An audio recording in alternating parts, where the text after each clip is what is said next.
Can we honor the dead without hurting the living? This old Buddha story shows that every choice has a ripple effect.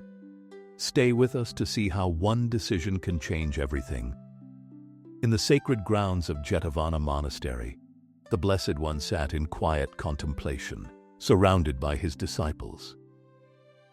Outside the monastery walls, the air was thick with the smoke of burning wood and the scent of ritual offerings. Across the city, people were gathering to observe what was known as the Feast for the Dead. It was an old custom, deeply rooted in tradition, where sacrifices were made in honor of departed ancestors. On this day, animals were led to slaughter. Goats and sheep, their eyes reflecting the innocence of those unaware of their fate, were taken in large numbers. The streets were lined with those who had come to watch, some in mourning, others in solemn reverence. Blades gleamed under the sun as the ceremonies began. Each life taken was believed to be a sacred offering for the deceased. The disciples of the Buddha, witnessing this, were troubled.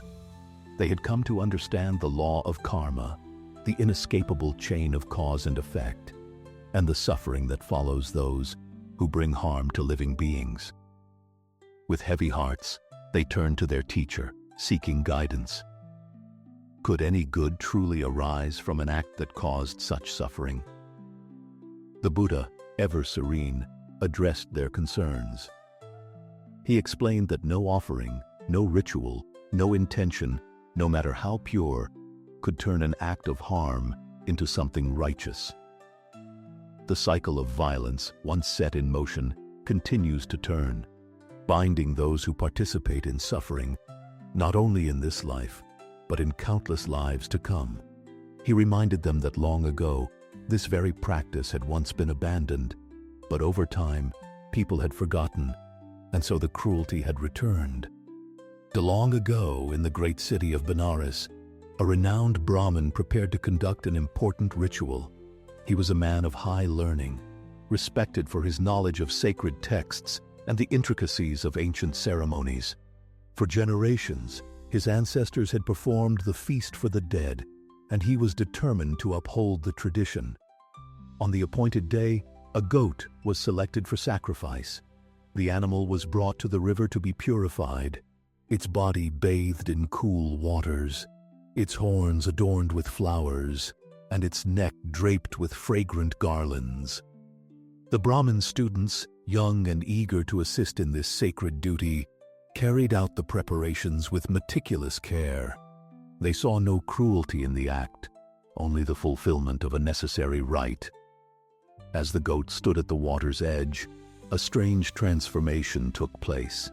It seemed to awaken from a deep slumber, its mind flooded with memories that did not belong to this life alone.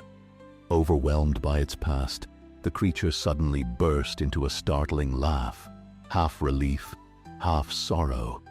In an instant, that laugh turned into a deep, mournful wail, unleashing lifetimes of grief.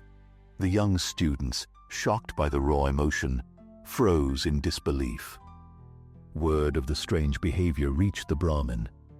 With a heart filled with curiosity and a mind sharpened by years of sacred study, he sought an explanation. When he looked upon the goat, something about its presence unsettled him. It was as if the creature carried knowledge beyond that of a simple beast. In that moment, the goat understood that the burden it had carried for centuries was about to be lifted. It had lived through 500 lifetimes, each ending in the same fate: the blade, the offering, the sacrifice.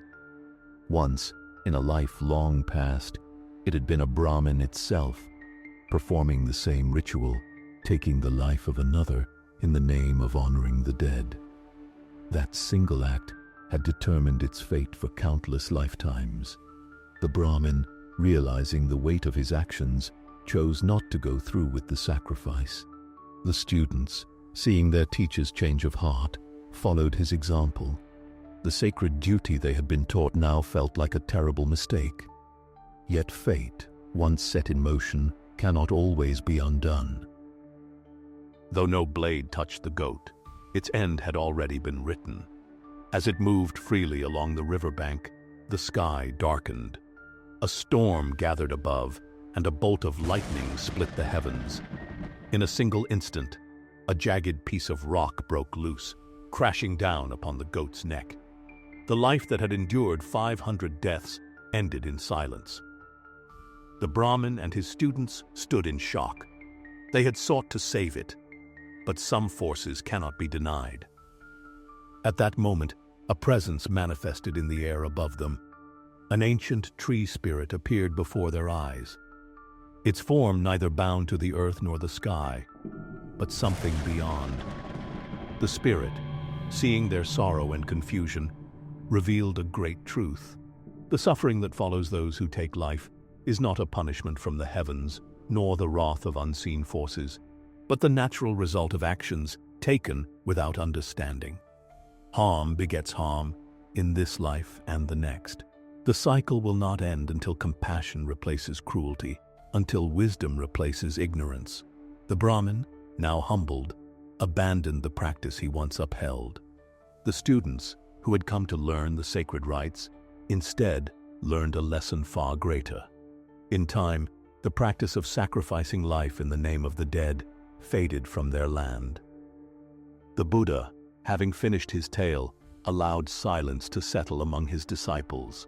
The weight of the story lingered, pressing upon their minds. Some looked down in quiet contemplation.